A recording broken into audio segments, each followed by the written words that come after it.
Vous êtes intelligente, vous êtes forte, et pourtant, impossible de claquer la porte de cette relation qui vous consume. Vous vous demandez sûrement en boucle, mais qu'est-ce qui cloche chez moi? Pourquoi je reste alors que je sais que ça me détruit? Écoutez-moi bien, il n'y a rien qui cloche chez vous. Absolument rien. Cette sensation d'être paralysé n'est pas un signe de faiblesse.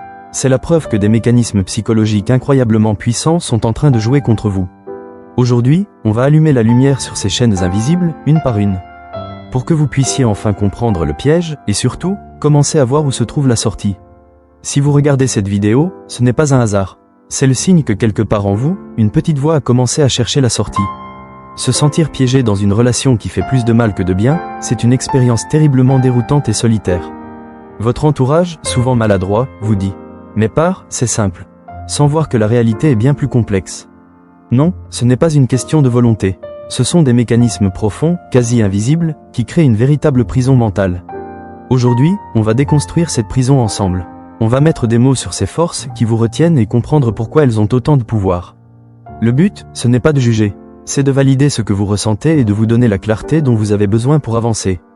Pour s'échapper d'une prison, la première étape, c'est de voir les barreaux. Alors concentrons-nous sur le « pourquoi ». Pourquoi est-ce que votre tête vous crie de partir, mais que votre corps, lui, refuse de bouger? La première chaîne, la plus coriace, c'est la dépendance affective. Soyons clairs, ce n'est pas de l'amour. C'est un besoin vital de l'autre pour calmer une angoisse, pour se sentir entière. Une relation toxique, c'est souvent un cycle infernal de tension et de réconciliation. Les crises, les critiques, le stress, puis la lune de miel. Les excuses, la tendresse. Cette accalmie agit comme une drogue, une dose de dopamine qui vous rend accro. Ce n'est pas de la personne dont vous êtes dépendante, mais de cet ascenseur émotionnel. Votre cerveau a été conditionné à chercher sa dose de soulagement auprès de celui qui, paradoxalement, est la source même de votre anxiété. La deuxième chaîne, c'est l'espoir. Votre cerveau, pour vous protéger, a une mémoire très sélective. Face à la douleur d'aujourd'hui, il s'accroche aux souvenirs du début. Vous vous souvenez de l'homme charmant, de la passion des premiers jours. Et vous vous dites, il n'est pas toujours comme ça, je sais que la personne que j'aime est encore là, quelque part. C'est ce qu'on appelle la dissonance cognitive. Le cerveau déteste avoir deux idées opposées en même temps, je l'aime et il me fait du mal. Pour calmer ce conflit intérieur, il va minimiser le négatif et idéaliser le positif. Vous ne restez pas pour l'homme qu'il est, mais pour le potentiel que vous avez vu en lui. Chaque promesse de changement nourrit cet espoir et resserre les barreaux de la prison. La troisième chaîne, c'est la peur. La peur panique de la solitude et du jugement. La solitude peut paraître pire que la souffrance que vous connaissez déjà. Les soirées seules, les week-ends vides, plus personne à appeler.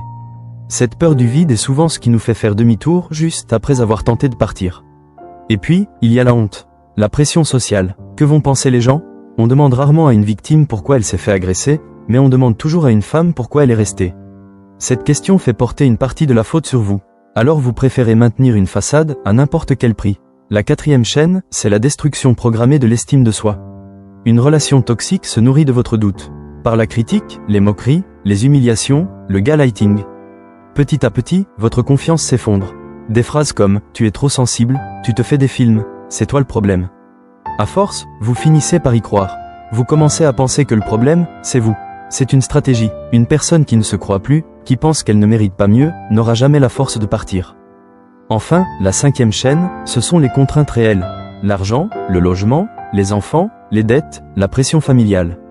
Toutes ces questions deviennent des murs infranchissables. Parfois, la dépendance financière est utilisée comme une arme pour vous retenir. Et les injonctions de l'entourage, du type « pense à ta famille », ne font qu'ajouter une couche de culpabilité. Mélangez tout cela et vous obtenez un piège parfait. Si vous vous êtes reconnu dans ces descriptions, sachez que le simple fait de mettre des mots dessus est déjà un immense premier pas. Pour aller plus loin, je vous invite à télécharger mon guide gratuit, les 3 premières actions pour reprendre le pouvoir. Le lien est juste en dessous, dans la description. Maintenant, parlons du « comment ». Pas de solution miracle, mais des premiers pas concrets pour commencer à respirer. La première étape, c'est de passer du savoir à l'acceptation.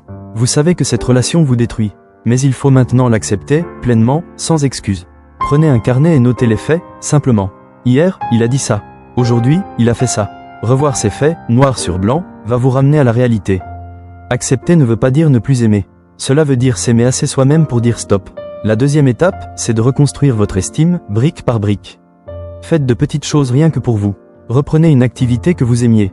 Prenez une décision sans lui demander son avis. Appelez une amie. Chaque micro-action est une victoire.